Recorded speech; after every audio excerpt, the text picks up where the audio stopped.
Bismillahirrahmanirrahim. Assalamualaikum warahmatullahi wabarakatuh. Apa kabar siswa-siswi Ibu kelas 12 IPA SMA Pasundan 3 Bandung? Semoga kalian semua beserta keluarga di rumah selalu dalam keadaan sehat walafiat dan diberikan perlindungan oleh Allah dari segala mara bahaya, termasuk dari virus corona. Walaupun semester genap ini kita masih belajar dari rumah, masih PJJ, semoga tidak menyurutkan semangat kalian dalam menuntut ilmu ya. Semoga tetap semangat dan tetap mengikuti pembelajaran dengan baik. Kali ini Ibu akan membahas tentang fenomena kuantum. Ya, jadi sebelumnya minggu lalu Ibu minta maaf dulu tidak memberikan materi karena Ibunya sedang kurang sehat. Insya Allah sekarang Ibu akan membahas tentang fenomena kuantum. Di sini ada gambar dari suatu virus ya. Gambar tersebut menunjukkan virus HIV-1 yang cukup jelas berupa butir-butir kecil.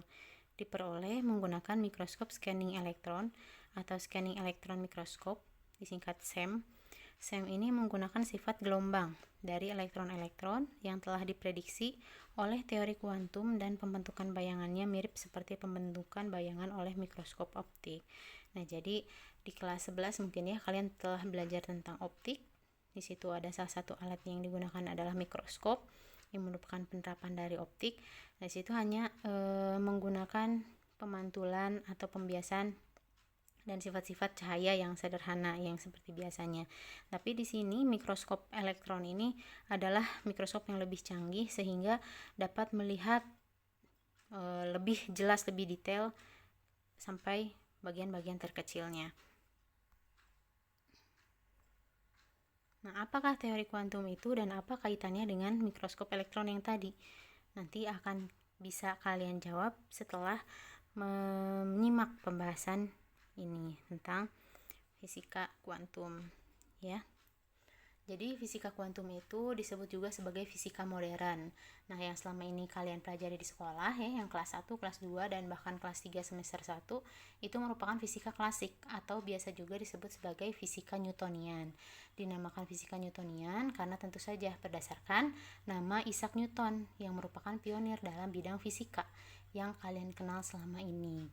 Sedangkan kalau fisika kuantum itu pertama kali diperdengarkan oleh Albert Einstein yang tentu saja mengubah pandangan manusia tentang alam semesta, sama seperti saat Isaac Newton mengubah pandangan manusia mengenai hukum-hukum alam semesta pada saat itu.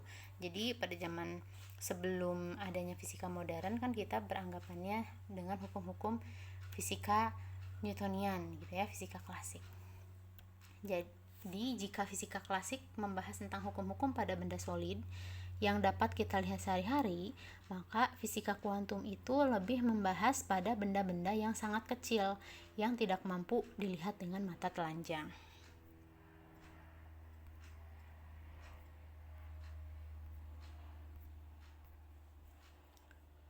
Fisika kuantum merupakan studi mengenai perilaku materi dan energi pada tingkat molekuler, pada tingkat atom, nuklir, dan juga tingkat mikroskopis, dan bahkan lebih kecil lagi dari itu. Kuantum itu merupakan terjemahan langsung dari kuantum gitu ya, pakai Q, yang berasal dari bahasa Latin yang artinya berapa banyak. Maksudnya adalah mengacu pada unit diskrit materi. Jadi diskrit itu adalah bagian-bagian gitu ya, sekat-sekat materi dan energi yang diprediksi dan diamati dalam fisika kuantum. Pada penelitian-penelitian fisika kuantum, peneliti tidak dapat melihat objek yang ditelitinya, hanya dapat merasakan kehadirannya melalui besaran ukuran-ukuran tertentu yang terdeteksi. Oleh karena itu, fisika kuantum itu lebih sulit dipelajari dan tidak dipelajari lebih lanjut di sekolah-sekolah, karena lebih fokus pada konsep dan perumusan matematis, tanpa adanya pengamatan secara langsung yang tentu saja sulit untuk dimengerti bagi sebagian besar orang.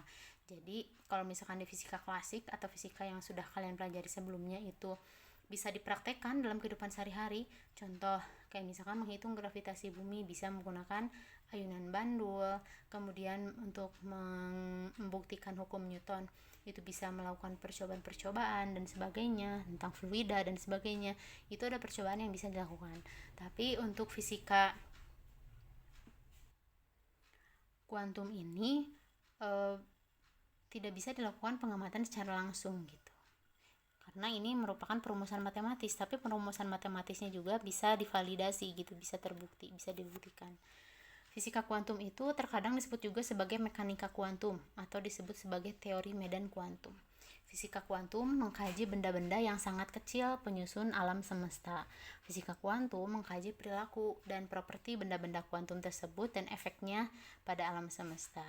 Dari sudut pandang fisika kuantum, semua yang kita lihat bukanlah seperti yang kita lihat. Sebagai contoh, benda padat yang kita lihat, yang dapat kita rasakan padat dan keras, sebenarnya hanyalah kumpulan dari molekul-molekul penyusun, dan molekul adalah kumpulan dari atom-atom. Atom-atom yang dikatakan sebagai benda penyusun terkecil ternyata terdiri lagi dari partikel subatom yang tidak mempunyai kepadatan sama sekali.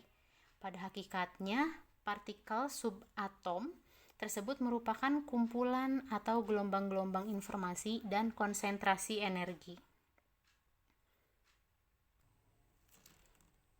Nah, jadi dapat dikatakan bahwa 99,9% penyusun atom adalah ruang kosong. Gitu. Dari penjelasan di atas dapat dikatakan bahwa seluruh dunia dan benda fisik termasuk diri kita sendiri itu terdiri dari kehampaan, dari ruang kosong. Gak masuk akal kan ya? Jadi yang membedakan antara satu benda dengan benda yang lainnya adalah perbedaan frekuensi getaran energinya. Nah, ini memang sulit diterima tadi, nggak masuk akal. Tapi walau bagaimanapun ini tuh merupakan suatu kebenaran gitu. Karena merupakan ilmu pengetahuan dan perkembangan teknologi yang menyatakan ini memang kebenaran.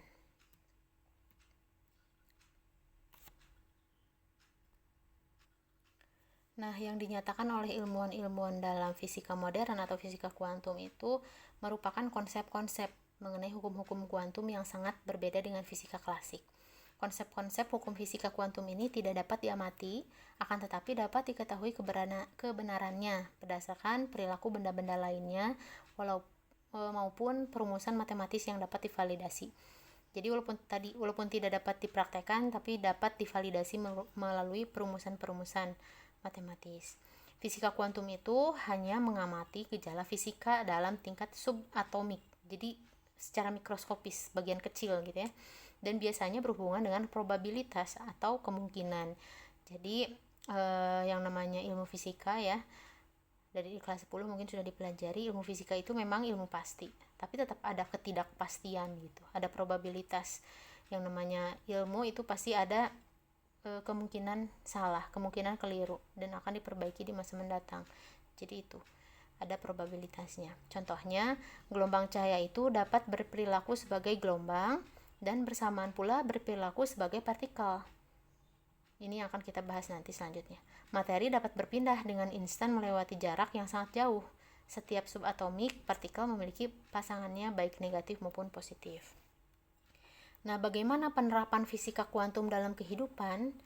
Ilmu-ilmu fisika kuantum itu kalau di Indonesia tidak terlalu dipakai karena di Indonesia lebih fokus pada konsep.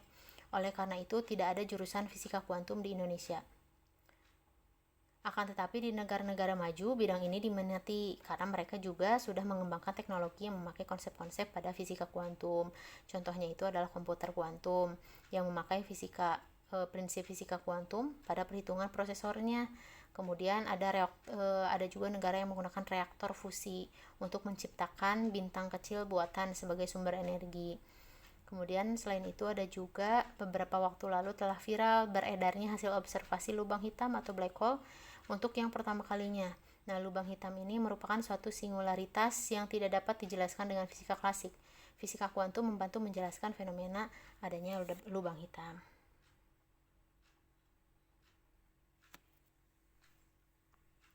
Nah, tadi kan disinggung tentang dualisme cahaya ya. Jadi di fisika kuantum ini nanti dualisme cahaya itu maksudnya apa? Mempelajari tentang yang pertama sifat gelombang dari partikel dan sifat partikel dari gelombang. Nah, jadi suatu partikel itu sebenarnya dia adalah kalau berdasarkan teori klasik kan kalau partikel ya partikel, misalkan kalau benda padat ya benda padat, kalau gelombang ya gelombang. Tapi ternyata seiring perkembangan ilmu pengetahuan dan teknologi diketahui bahwa partikel itu merupakan gelombang dan gelombang itu merupakan partikel gitu. Jadi kenapa ada teori yang berpindah dari satu tempat ke tempat lain dalam waktu yang cepat itu lupa. Teleportasi ya. Nah, kenapa ada teleportasi? Kan tadi itu ada perubahan materi menjadi gelombang. Jadi ada orang bisa berpindah dari satu tempat ke tempat lain mungkin dengan kecepatan cahaya ya, karena itu bisa terjadi semua.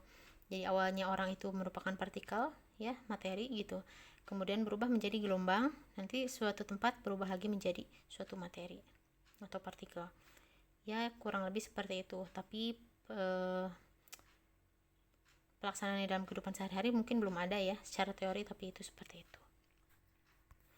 Kemudian sifat gelombang dari partikel ini nanti ditunjukkan oleh radiasi benda hitam, konsep radiasi benda hitam dan efek fotolistrik. Radiasi benda hitam ini memenuhi hukum Stefan Boltzmann dan hukum pergeseran Wien. Nanti Ibu hanya akan menjelaskan secara singkat saja ya tentang hukum-hukumnya. Sementara untuk efek fotolistrik itu nanti memenuhi teori kuantum Planck dan teori kuantum Einstein. Sementara sifat partikel dari gelombang itu ditunjukkan oleh efek Compton dan juga difraksi elektron. Keduanya itu memenuhi hipotesis de Broglie. Kita mulai pembahasan yang pertama, yaitu tentang radiasi benda hitam.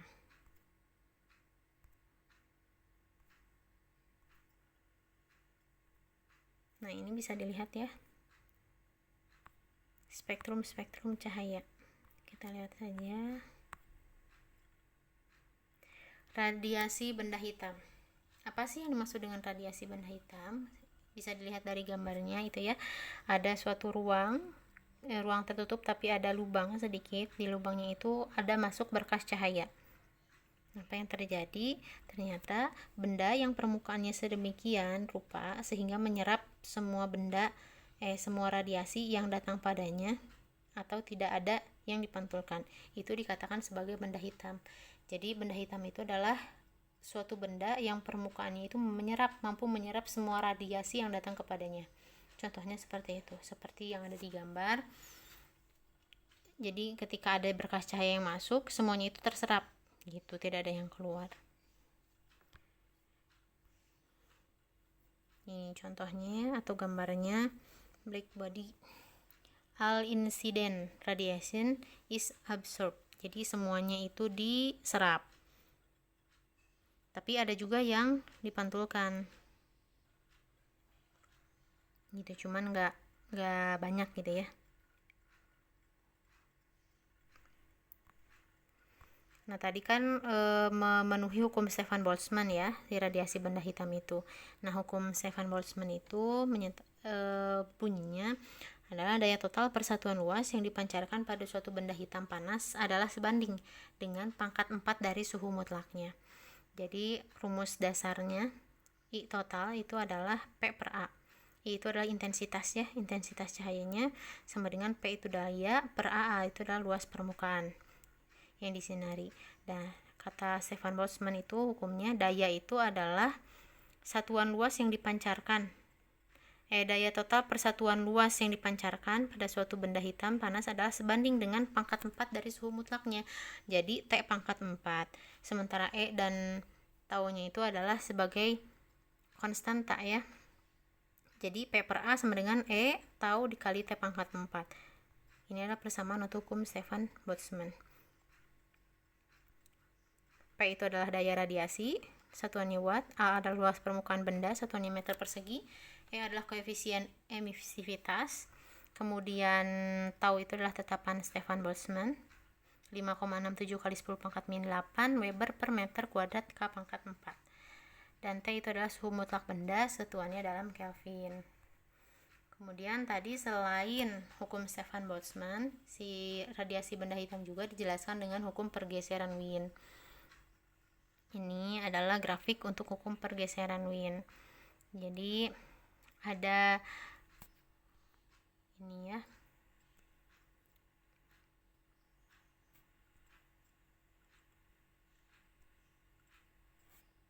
Di sini ada suhu. Nah, ini adalah suhu. Kemudian ini warna. suhunya dalam derajat Celcius, dimulai dari 1500 sampai 500 derajat Celcius. Warnanya itu dari warna putih sampai warna merah tua. Jadi warna di sini yang paling tinggi suhunya itu adalah warna putih ya. Sementara warna merah itu adalah dengan suhu yang paling rendah. Rendahnya itu ya 600 derajat Celcius. Tetap aja sih kalau di kehidupan nyata itu sangat panas ya. Cuman ada yang lebih panas lagi, yaitu warna putih. Jadi mulai dari merah tua, merah cherry, merah orange, kemudian orange, kuning, kuning muda, kemudian warna putih. Gitu. Jadi putih itu yang paling tinggi suhunya. Nah, hukum pergeseran Wien itu persamaannya adalah lambda max dikali T itu sama dengan suatu konstanta yang besarnya 2,9 kali 10 pangkat min 3 mili Kelvin. Nah, lambdanya itu adalah panjang gelombang, satuannya meter. T-nya adalah suhu mutlak permukaan benda, satuannya Kelvin. Dan C-nya itu adalah tetapan pergeseran Wien. Yang besarnya tetap, yaitu 2,9 kali 10 pangkat min 3.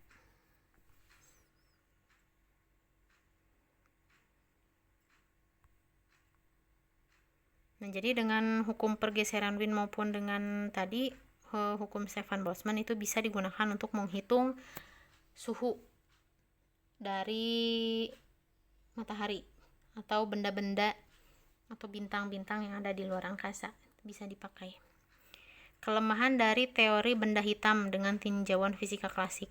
Nah, ini mungkin Ibu hanya bahas sedikit. Di fisika klasik itu ada dibahas teori benda hitamnya, teori Wien, sama teori Rayleigh-Jeans.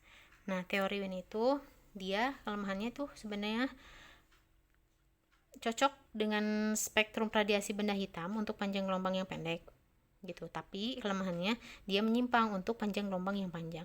Jadi si teorinya itu hanya berlaku untuk panjang gelombang yang pendek. Kalau teori Rayleigh-Jeans itu cocok dengan spektrum radiasi benda hitam untuk panjang gelombang yang panjang, tapi menyimpang untuk panjang gelombang yang pendek. Jadi hanya berlaku untuk panjang gelombang yang panjang. Nah, gimana solusinya? Itu adalah dengan teori kuantum Planck. Apa itu teori kuantum Planck? Teori kuantum Planck itu radiasi yang dipancarkan oleh getaran molekul-molekul itu tidak kontinu, tetapi dalam bentuk paket-paket energi diskrit yang disebut sebagai kuantum foton. Nah, jadi yang selama ini kita pelajari di gelombang itu adalah suatu gelombang itu adalah getaran yang merambat atau energi yang merambat. Jadi secara kontinu gitu terus-menerus. Tapi ternyata si gelombang itu tidak secara kontinu, tidak terus-menerus, tapi dia dalam bentuk paket-paket energi secara diskrit. Itu disebutnya sebagai foton atau kuantum. Jadi foton atau kuantum itu adalah paket-paket energi atau paket-paket gelombang. Besar energi yang berkaitan dengan tiap foton adalah E sama dengan H kali F. Gitu. Sehingga untuk N buah foton energinya dinyatakan sebagai En sama dengan N kali H kali F. Itu besaran atau rumus dari teori kuantum Planck ya. E sama dengan H kali F. E-nya itu adalah energi, H-nya itu adalah tetapan, dan F-nya itu adalah frekuensi.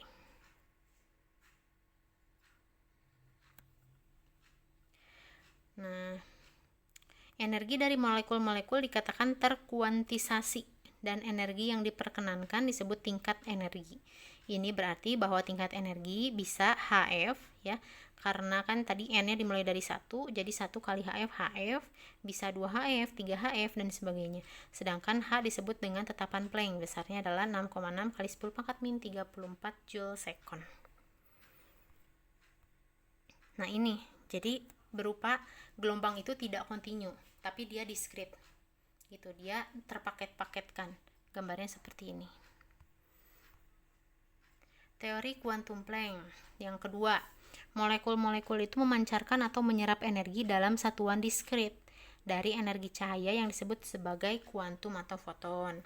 Molekul melakukannya dengan melompat dari satu tingkat energi ke tingkat energi lainnya. Kemudian yang selanjutnya akan dibahas efek fotolistrik.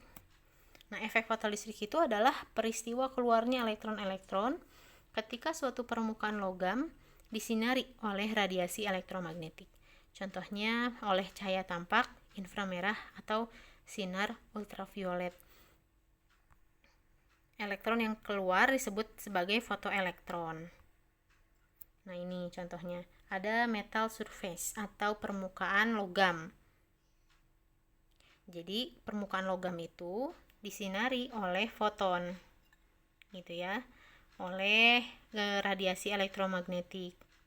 Ketika diradiasi oleh radiasi elektromagnetik, kemudian menyentuh permukaan logam, maka ada elektron yang loncat gitu, elektron yang keluar. Nah, ini dikatakan sebagai peristiwa efek fotolistrik. Nih, energi sebelumnya adalah H dikali V, sama dengan H kali V. Dan energi yang dihasilkannya itu adalah energi kinetik, E sama dengan setengah mv kuadrat. Itu energi elektron. Nah, kemudian ada sinar X. Sinar X itu adalah sinar yang dihasilkan dari suatu proses seperti yang ada di gambar. Jadi di situ ada tabung sinar X, di dalamnya itu ada katoda, kemudian ada anoda, kemudian filamen katodanya itu dipanaskan, yang menyebabkan elektron itu bergerak dipercepat. Itu bergerak dengan sangat cepat dari katoda ke anoda.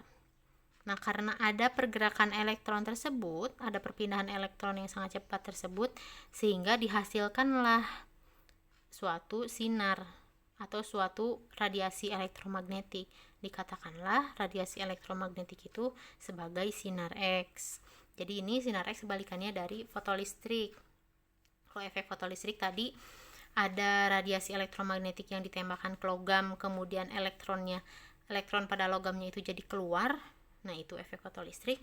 Kalau sinar X justru ada elektron yang bergerak dipercepat dengan kecepatan yang tinggi. Nah, si pergerakan elektronnya itu menghasilkan suatu radiasi, dikatakan sebagai sinar X. Dan tabungnya itu tabung hampa udara gitu, vakum. Sedangkan yang dimaksud dengan efek Compton itulah seperti ini. Nah, ini adalah skema dari efek Compton. Jadi percobaannya itu adalah dengan menembak suatu suatu elektron ya. Ini di sini ada elektron yang ini dengan sinar X gitu. Sinar X ditembakkan ke foton, kemudian yang terjadi adalah terhambur menjadi elektron dan menjadi foton. Jadi elektronnya terhambur, ini ke sini elektronnya terhambur.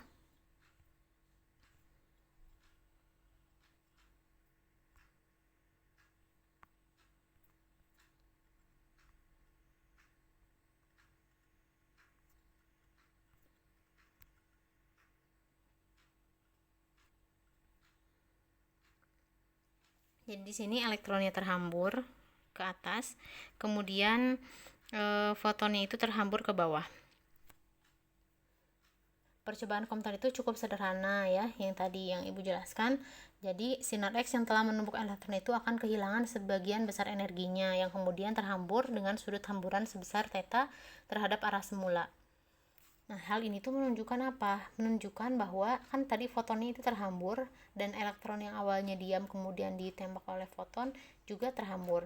Hal ini menunjukkan bahwa hasil pengamatan Compton tentang hamburan foton dari sinar X menunjukkan bahwa foton dapat dipandang sebagai partikel. Buktinya tadi terhambur gitu ya, bisa menumpuk dan terhambur, sehingga memperkuat teori kuantum yang mengatakan bahwa cahaya itu memiliki dua sifat, yaitu cahaya dapat bersifat sebagai gelombang dan cahaya juga dapat bersifat sebagai partikel, yang disebut tadi dualisme gelombang cahaya. Kemudian yang terakhir ini ada hipotesis de Broglie atau dualisme cahaya. Cahaya itu sebagai gelombang, peristiwa difraksi dan interferensi. Bisa dilihat dari peristiwa bahwa gelombang itu bisa berdifraksi dan berinterferensi. Kemudian cahaya sebagai partikel itu dilihatnya dari efek fotolistrik dan hamburan Compton yang tadi gitu. Sifat partikel dinyatakan dalam besaran momentum. Sifat gelombang nyatakan dalam besaran panjang gelombang atau lambda, sehingga kaitan antara keduanya adalah lambda sama dengan H per P gitu, atau H per, karena P itu momentum adalah M kali V, jadi lambda sama dengan H per M dikali V gitu ya. Lambdanya itu adalah panjang gelombang de Broglie, satuannya meter, kemudian M itu adalah massa diam partikel, satuannya kilogram, V adalah laju partikel, satuannya meter per sekon. Nah, semoga penjelasan yang tadi dapat menjawab pertanyaan tentang bagaimana tadi prinsip kerja dari mikroskop elektron. Mungkin itu sedikit penjelasan tentang fisika kuantum dari Ibu. Insya Allah nanti kita lanjut lagi minggu depan. Mohon maaf apabila ada kesalahan penyampaian. Kalau misalkan ada yang mau ditanyakan, silahkan ditanyakan. Boleh di kanal YouTube-nya, boleh juga di aplikasi. Terima kasih sudah menyimak pembahasan kali ini. Semoga tetap semangat belajarnya ya. Tidak perlu dicatat di buku ya, cukup disimak saja. Terima kasih. Wassalamualaikum warahmatullahi wabarakatuh.